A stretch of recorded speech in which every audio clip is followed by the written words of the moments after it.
Ano ba yan? Mga cheque na inidro ko sa video. Ang dami naman yan.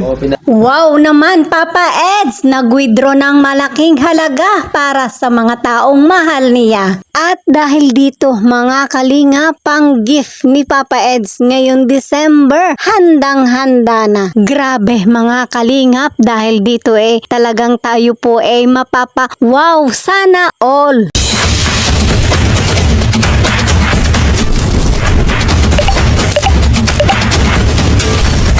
So ayan guys, mga kalingap, bago po tayo magpatuloy sa ating pong talakayan, isa muna pong mapagpalang araw, mapagpalang gabi sa inyo pong lahat. Sa atin pong mga viewers and subscribers, at syempre po sa bago pa lang po sa ating munting channel, sa mga hindi pa po nakakapag-subscribe, ako po na inyong lingkod patuloy pong naglalambing. So please po subscribe, like and share my videos, at para lagi po tayong updated, click the notification bell. At syempre sa buong Kalingap, mga solid supporters ng EDC, mga solid supporters ng Team Kalingap, mga Kalingap Reactor, at syempre po sa mga bigating sponsor, mega love shoutout po sa inyong lahat. And of course, Kuya Bal Santos Matubang, Ate Edna Vlogs, at syempre po Kalingap Rob and Ma'am Jackie Tapia. Patuloy po nating suportahan sila at imaraton po natin mga Kalingap ang kanilang vlogs. No skip ads nang sa ganon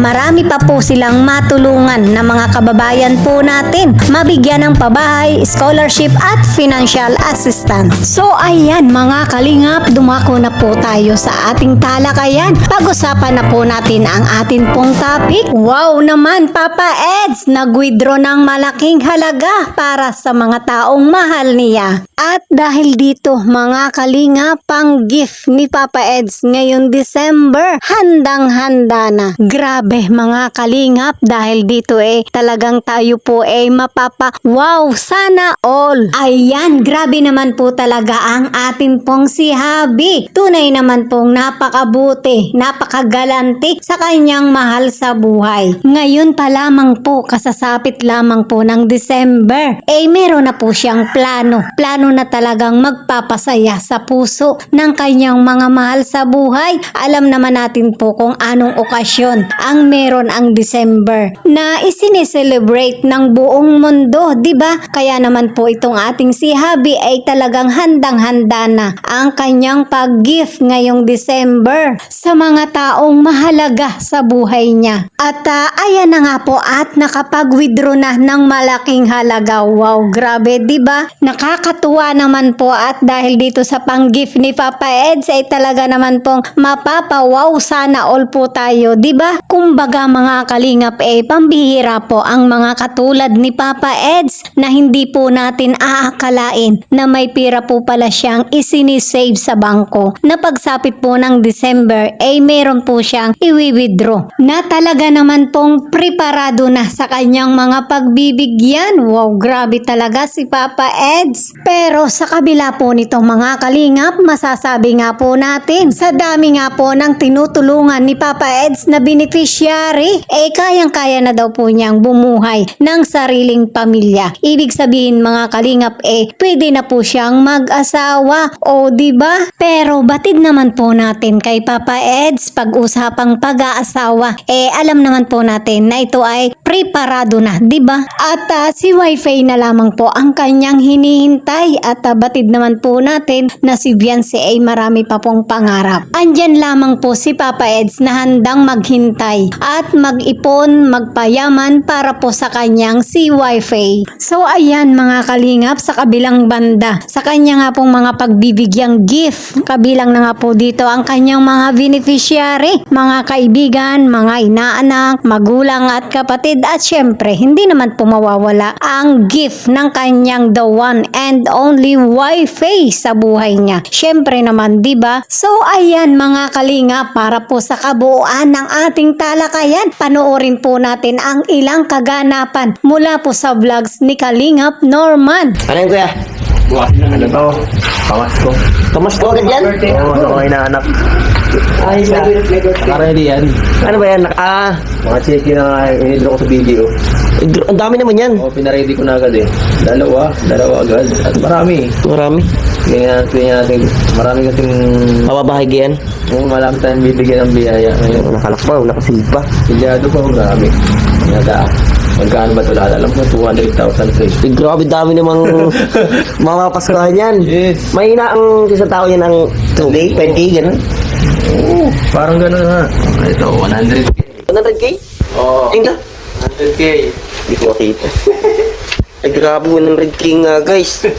6 digit. 6 digits yan, another. Hanip na yan. Pamasko lang yan. Oo, kailangan natin yan eh. Kasi, kaya nga naghahataw ako nito ng karanat. Yan talaga, kailangan ito magbigay sa'yo. Para tayo si Santa eh. Ilan yan? Dalawa. Dalawa. Grabe, 200K pang papasko, paldo. Marami kaya atang bibigyan ah. Marami tayo pakasayangin. Kamag-anak, kakilala, beneficiary. Oo, ang bihira. Iba talaga pagka nagiging nagiging Meron. Nakakasinso. Nakakakilala. Marami nakakakilala pag maasinso guys. So, siyempre, marami mahangi sa'yo pag nakita ka. Ako magtatago na lang ako eh, hindi na ako magpapakita. Yun nga eh. Gusto ko na sana magtago kasi grabe, nakakaya. Kaya naman, pag makasabihin naman nila, nung Pasko, di ka namin nakita. Baka sa'yo magtampo eh. Ay, pagod nga. Grabe, dahil mabibigyan yan ah. Oo, grabe. Pagod na nga ng panahonan eh. Sobrang hirap Hindi natin yung pagod. Dami natin kailangan bigyan. Pag ganitong talaga end of year. End of the year. Oo, ibang klase. Wala nang minsan pahinga eh. Kahit gusto mo na matulog. Kailangan magtrabaho. Oo, isipin mo pa yung mga gagawin mo bukas. Kasi pag di ka naman nag-mission, Oo. yung mga beneficiary mo na mga apektuhan. Oo, kasi kahit paano, pag hindi ka na sayang yung maibibigay mo sa kanyang tulong eh. Kasi ang dami ko na tinutulungan eh. Hindi kaya ng at least 4 times a week. Kulang. Nanti araw-araw pa na.